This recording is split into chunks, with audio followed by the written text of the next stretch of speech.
Hello everyone, SirMonkeySuit Azabi here, back again with Kuroko in a Basket Season 2. We are on Episode 3, and in the last couple episodes, the first two episodes of Season 2, we got introduced to a new character, somebody that Kagami met back in America, and they basically became close enough to call each other brothers, and that is signified by the ring that they both wear on the chain around their neck. And yeah, that was that whole thing where Tatsuya was very much like... he was like of the opinion that he can't be the older brother if he gets beaten by Kagami. So therefore, you know what I mean? Like, I went on a sort of tangent regarding the whole thing and how I thought it's a bit unfair on Kagami in that regard.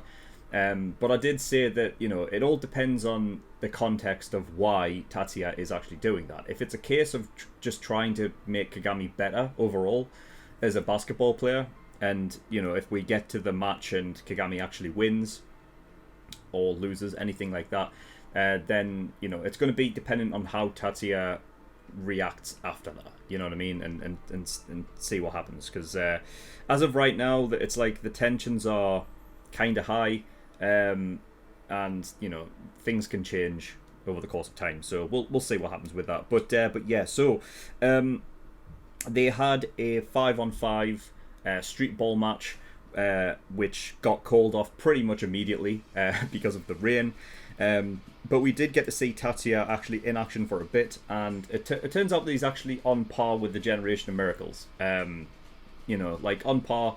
I don't know to what degree. Like, I probably will go out on a limb and say that he's not like better than any of the initial 5, but he's like right under that. You know what I mean? Or he's within the mix anyway, at least. Because here's the thing I didn't actually talk about or pick up on when I was actually reacting to it, was that Murasaki Bara was never there for the match.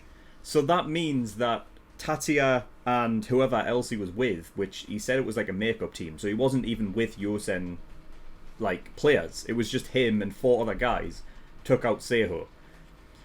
So that means that, yeah, I mean, that gives you a sort of idea as to how good Tatsuya actually is, that the likelihood is that Tatsuya actually beat them by himself, almost, you know what I mean? Of course, he needed the other 4 around him, but, like, Murasaki Bara wasn't, like, he was never there for the match, so it's a big deal, that one. So, yeah, there was that. Obviously, we saw Tatsuya with the, you know, smooth transition from, you know, ground to air, and then, of course, that one where he, you know, he shoots the ball and it seemingly goes through the blocker's hand. My theory is that he's actually switched hands, and therefore it's not... Like, the mirage is obviously, you know, for visual effect, it's looking like it's going through his hand, but in reality, it's probably going just slightly around, you know, with that kind of pinpoint accuracy, whatever. But I don't know. We'll see what comes of that. I'm sure that'll be brought up, obviously, in the match and how to counteract it. But yeah, and then other than that, we had Kuroko's drive, which is actually not mastered, but we can actually see progress in Kuroko's play. And the fact is that, you know, Momoi was like, damn, if he perfects this, no one can stop him, even if they know it's coming, which sounds very OP, but, like, you know, everything about, you know, kind of shonen anime in general is that, like, there's always something like, there's no way we can stop him, and then it's like, how to counteract it and to figure it out, you know what I mean? It's all about growth. So yeah, other than that, don't think there's anything else to really talk about, so I think we're just going to get straight into episode 3 and see what we get. So yeah, if you do want to go watch the reaction, link is in the description below. There's also the link to the full length if you do want to watch it in full and not just the 10-minute version, then the offer is there for you. But yeah, nothing else to really talk about, so we're going to get in episode 3 and see what we get. So without further ado, let's go.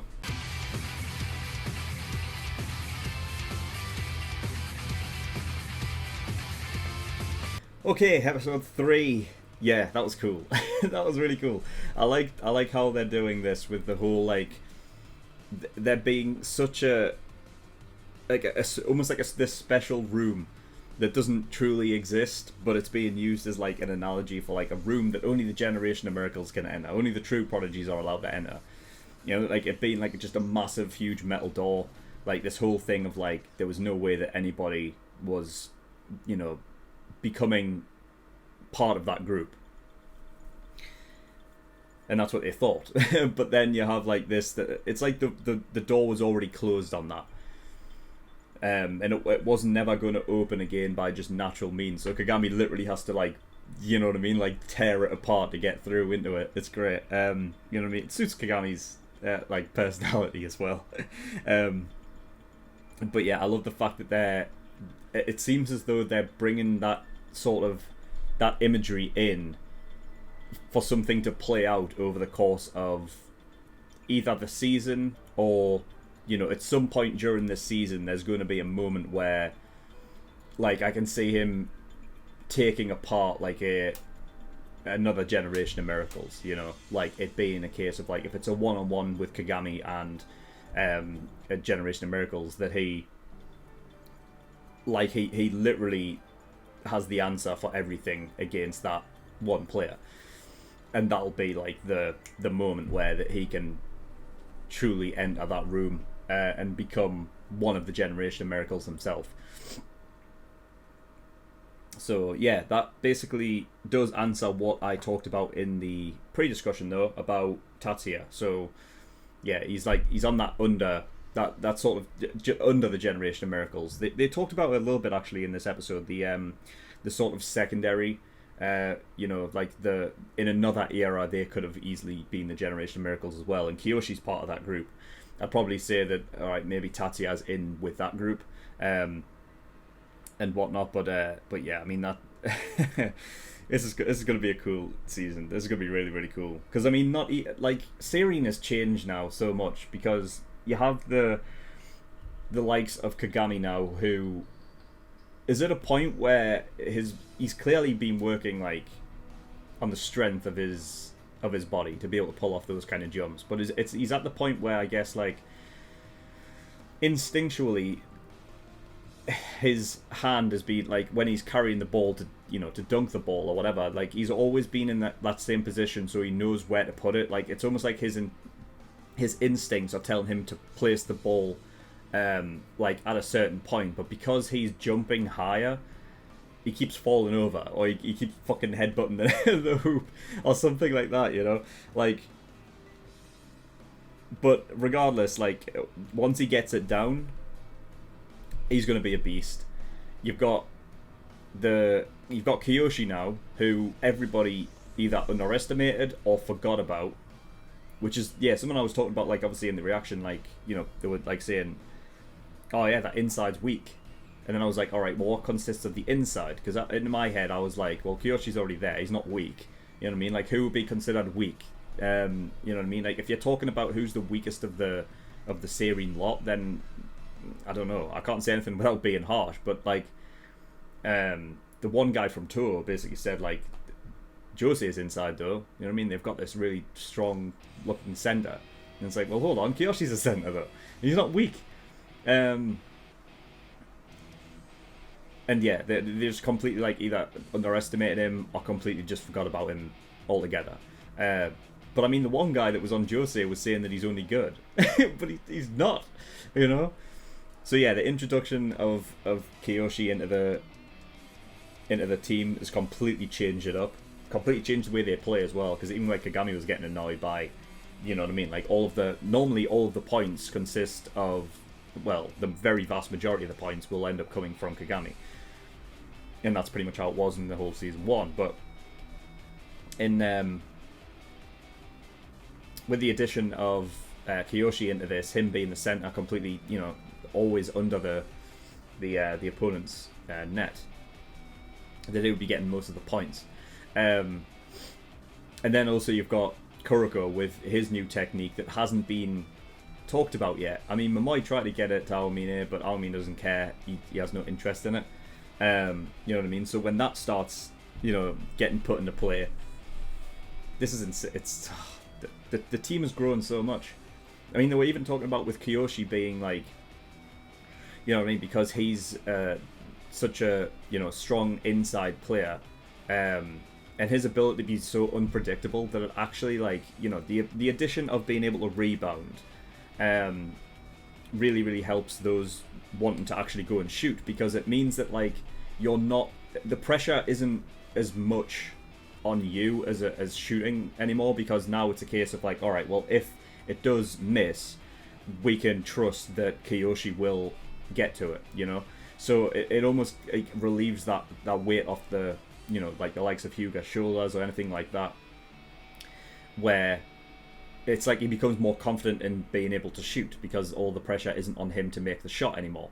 But in turn, it obviously makes him better at shooting. So it just helps like all around. You know what I mean? Like the introduction of Kiyoshi, I feel like is the biggest deal. You know what I mean? Like it's turned this team into like a real fucking force now.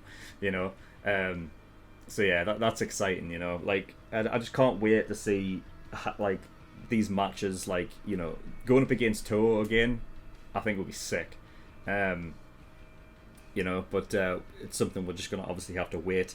I feel like obviously when they go up against Yosen, it's going to be an intriguing battle, especially with Kiyoshi and Murasaki Bara, you know. But yeah, it's something we're definitely going to have to wait for. But I can't wait for the matches, man. I really can't. Jose didn't put up much of a fight. I think it's because this was a showcase of just how strong Seirin have gotten. They said at some point it was like the third best versus the sixth best, and it's like that doesn't tell the story at all because I guess it was like after the Inter High. I guess Seirin were considered like the sixth best team in Tokyo, judging on where they finished or whatever, and Jose were third, which is God. It's insane. I want to know like what those rankings are based off of. If it's just like where they place in the because then you would have to say like Shotoku are like seventh best, but you know what I mean. It's what I don't know what they.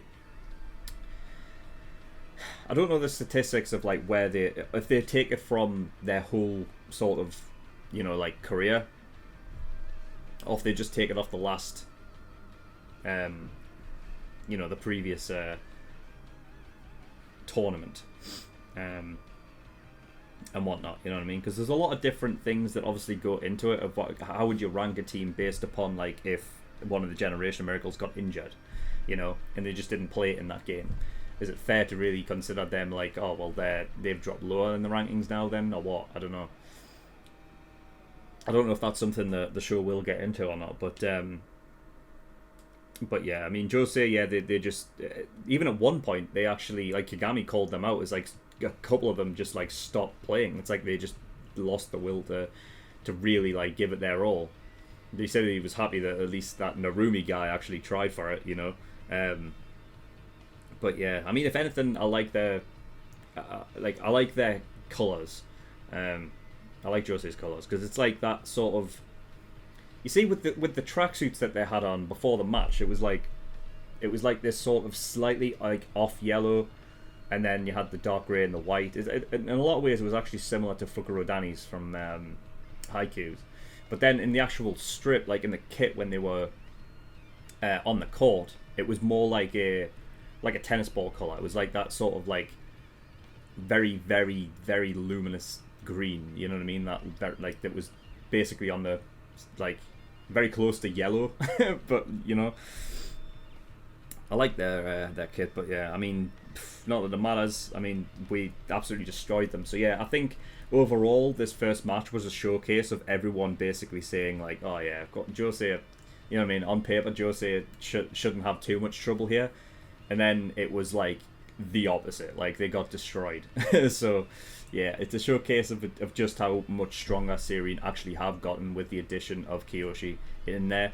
That he just makes the whole team better. You know what I mean? He's that one player that he's so special because he's literally alleviated all of the pressure off of other players having to do things on their own to now play with more confidence around the net. You know what I mean? Which means that their offensive capabilities have just risen so much.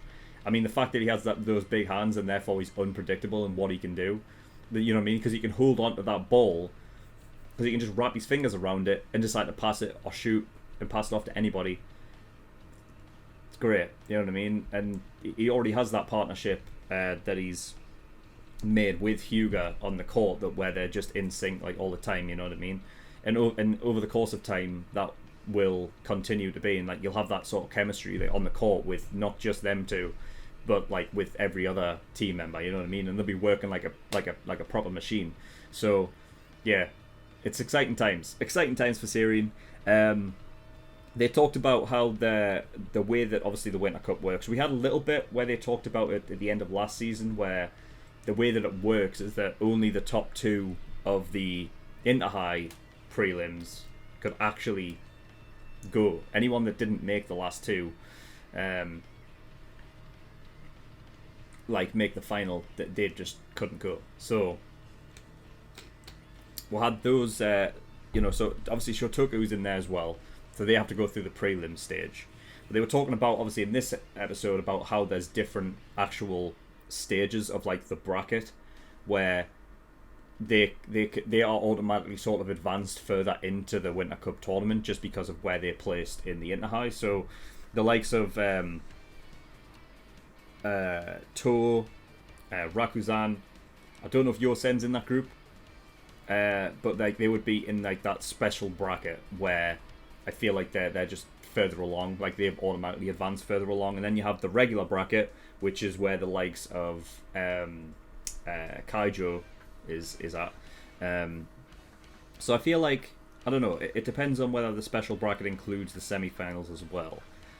Because if it doesn't, then then Yosen would be in the regular bracket as well. It's just like, I suppose, getting the idea of like at what point do we go up against Yosen, because obviously we'll have to get through the prelims first, and then we would jump into the regular. Dude, there's so many things that can happen here. I mean, I feel like they've set up the Yosen match, so that's going to happen regardless this season, right? Now, let's say they are in the special bracket, so the finalists and the semi-finalists for the Inter-High all got into the special bracket.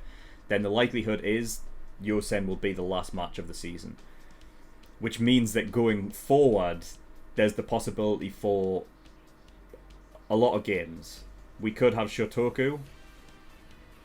I'm going to go on a limb and say we're not going to get that one, but we could get like the ones that I'm figuring we could get are Kaijo or To, and we could get a rematch against those, or the revenge match for Kaijo or whatever leading up to that. But I don't know. I'm beginning to think we're not going to get Rakuzan this season, and that's going to be a season 3 thing. Because with him just like having that sort of that aura around him, like he's the final boss, working up to that, I feel like that's what it's going to end up being. But yeah, we'll see. So yeah, I think that's all I've got to talk about. So yeah, very, very interesting. I'm really excited now. You know what I mean? Like I said in the reaction, that this show doesn't really take any, it doesn't fuck around with other shit, really. You know what I mean? Like, it doesn't take long for them to just get to a tournament and then just let them go, which is where it's different from, I feel like, Haikyuu, where there's a lot of like sort of downtime in practice, whereas with Kuroko, they don't actually see that. But it's like, it's just all action throughout. So, you know what I mean? Yeah, excited to see who we have next. And again, it's like another one of them things where like I'm hoping for more matches that we get to see involving not Sirene. You know what I mean? Like that's what I want to see. I feel like they've set it up so that the main characters are all the Generation of Miracles as well. So like, when I'm saying that I don't think we're going to be going up against Shotoku this season, and let's say we go up against To again, that we would see like Kaijo versus Shotoku. You know what I mean? Like I want to see a lot of that going on. Hopefully we do. But yeah, it's something we'll have to just wait and see. But yep, that's all I've got. So thank you for watching. In the description below, I have links to certain things. One of them is the Discord, so you can get yourself over if you wish. And I also have a Patreon page as well. So if you do want to support me on Patreon, that'd be very much appreciated. There is a bunch of different tiers and rewards there, like early access, $5 a month. That gives you access to shows a week early. So obviously, this episode and episode 4 of season 2 will be out for the public at the same time. If you want to get access to episode 5 and 6 right now, then you can do by becoming an early access tier patron. There's also the full-length tier. So if you want to watch any of the reactions I do in full, not just the 10-minute cut version, then that's there for you as well. And there's also the exclusive tier, which gives you access to my movie reactions and everything like that in full when I start reacting to movies. So yeah, I mean, that's something that's really, it's coming around soon now. Of course, the only movie reaction I've actually watched and reacted to is the My Hero 2 Heroes movie. But there's, it's getting to the point now where I'm going to start introducing movie reactions like every couple of weeks. So, keep an eye out for that. And yeah, That's all I've got. So thank you everyone for watching, and I'll see you all next time. Bye bye.